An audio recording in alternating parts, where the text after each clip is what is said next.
Lobia sheet এবং ছোলা আমি প্রথমে বয়েল করে নেব এবং আজকে একটি মজাদার ব্রেকফাস্ট হতে যাচ্ছে এই শিট দিয়ে। তো ভিডিওটির সঙ্গে থাকবেন। তো দেন আমার বয়েল হয়ে গেছে, তো এখন আমি খুলে নেব।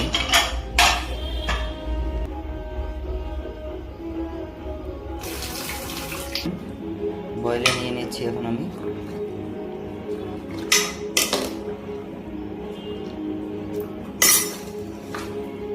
কিছু পরিমাণ অনিয়ন,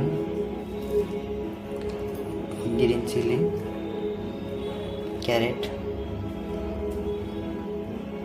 টমেটো,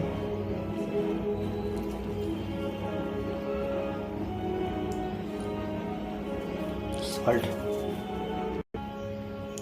কিছু পরিমাণ কাঠ,